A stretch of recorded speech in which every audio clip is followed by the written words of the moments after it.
Assalamualaikum warahmatullahi wabarakatuh.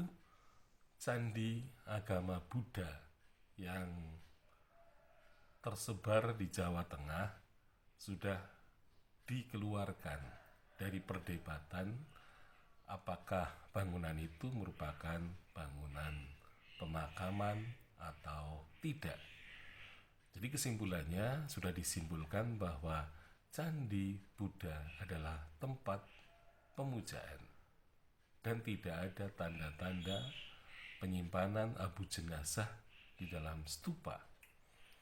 Nah, sementara setelah zaman itu kita melihat ke Jawa Timur bahwa candi-candi di Jawa Timur, jadi setelah abad ke-10 ya, katakanlah abad ke-10, maka bangunan-bangunan candi yang ada di Jawa Timur ini memang menimbulkan semacam pendapat bahwa candi-candi di Jawa Timur ini tidak jelas identitas dan juga sifat keagamaannya. Hal itu terjadi karena di Jawa Timur setelah abad ke-10 ya, memang ditemukan fenomena bahwa Siwa sebagai dewa tertinggi tampaknya sudah tergeser oleh keberadaan Wisnu, maaf ya. Jadi Wisnu ini kelihatannya sudah menggeser kedudukan Siwa.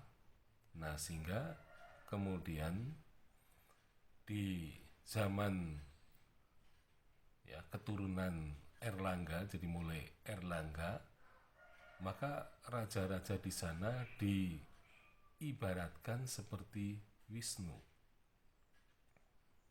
Jadi di sini terjadi identitas keagamaan yang mulai berubah ya. Apalagi bangunan pada zaman itu tidak menampakkan kejelasannya. Ya, jadi candi-candi yang beraroma Wisnu ini tidak menonjol ya, seperti kalau di Jawa Tengah candi-candinya kecenderungannya kepada siwaistis. Nah, kemudian pada zaman Singasari atau dimulai zamannya Ken Angrok, maka raja-raja di Jawa Timur ini sudah berangsur-angsur kembali kepada pemujaan Siwa, tetapi sudah bercampur dengan kepercayaan Buddha.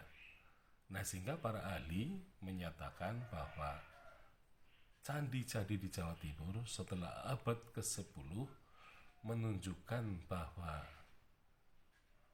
candi-candi itu tidak mempunyai sifat keagamaan yang jelas. Apakah Siwa, apakah Buddha, atau bahkan memang telah terjadi perpaduan antara Siwa dan Buddha. Nah, sehingga orang kemudian menyatakan bahwa candi-candi di Jawa Timur ini tidak jelas identitas keagamaannya. Jadi tidak seperti di Jawa Tengah, di sana sangat jelas ya. Misalnya siwaistis, maka ada pemujaan terhadap Siwa dengan sangat jelas. Jadi di Jawa Timur ini ya memang ya di dalam candi-candi itu ada identitas kesiwaan, juga ada identitas kebudayaan.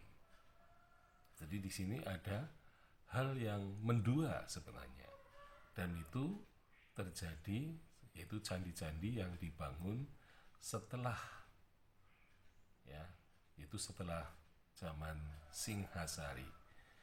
Dan tampaknya pendapat Quaritch Wills itu kelihatan bahwa candi-candi di Jawa Timur dianggap sebagai candi pemakaman karena melakukan ritualnya prasavya dengan melihat reliefnya, jadi mengkirikan candi, dan kemudian juga dugaan bahwa bangunan-bangunan pada zaman Majapahit sudah mengarah kepada pembangunan candi sebagai makam.